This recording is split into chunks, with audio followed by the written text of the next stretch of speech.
यो कार्यक्रम गर्न गइरहेका छौं। यो पर्यटन प्रवर्धनका लागि कृषि पनि एउटा सम्भाव्य क्षेत्र हो भन्ने कुराको लागि यो एउटा सिकाइ रहनेछ र भोलिका दिनहरुमा पनि यसले अझ पर्यटन प्रवर्धनको लागि ठूलो टेवा पुर्याउनेछ। जहाँ कि हाम्रो कास्कीमा अथाह प्रकृतिका सम्भावना भएका यहाँ वरदानका क्षेत्रहरु छन्। यहाँ बेगनासतालदेखि रूपतालदेखि धेरै तालहरु यो लेखनाथमा छन्।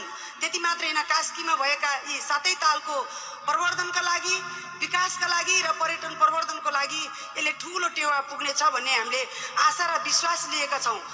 म विनम्र आग्रह गर्न चाहन्छु, लेखनाथ उद्योग वाणिज्य संघले पनि पोखरा महानगरपालिकाका आदरणीय मेयर साहब यहाँ हुनुहुन्छ, पोखरा महानगरपालिकाले कृषि सञ्जाल यस्तो राम्रोसँग सञ्चालन गर्नुभएको छ। मैले सम्झिनै पर्छ मनोहर खडरिया सर, उहाँले यति राम्रोसँग प्रत्येक वडामा कृषि सञ्जाल गठन गरेर त्यो अनुसारको कृषि धान बिउहरू वितरण गर्दै कृषकहरूलाई कसरी माथि बढाउन सकिन्छ, उहाँको आर्थिक स्थितिलाई माथि उकास्न सकिन्छ, उहाँहरूको उत्पादित वस्तुलाई कसरी बजारीकरण गर्न सकिन्छ भनेर महानगरले समर्थन मूल्य धरि तोकेको अवस्था छ।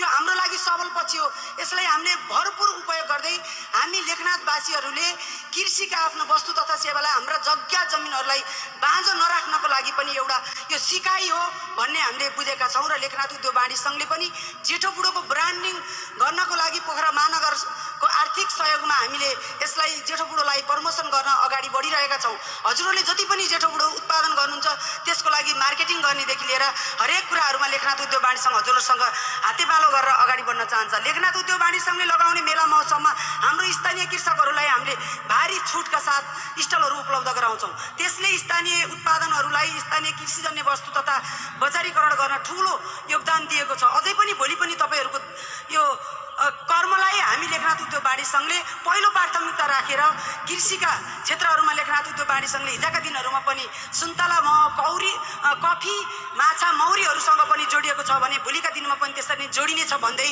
यो महत्त्वपूर्ण सो अवसर प्रदान गर्नुभयो। फेरि पनि पर्यटन परिषदका सम्पूर्ण टिम र सम्पूर्ण उपस्थित हुनुभएका दाजुभाइ तथा दिदीबहिनीहरू सबैले यो कृषिलाई सम्मानित पेशाको रूपमा हेरौं।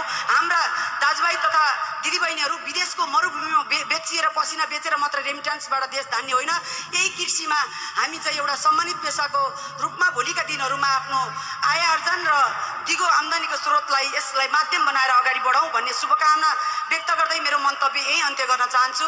नमस्कार, धन्यवाद। जय कृषि सञ्जाल, जय पर्यटन परिषद, जय लेखनाथ उद्योग वाणिज्य संघ, जय संघ संस्था सबै। धन्यवाद। लेखनाथ उद्योग वाणिज्य संघ जो यो कार्यक्रमको एउटा सहकार्य संस्था पनि रहेको छ र त्यसको सक्रिय अध्यक्ष आदरणीय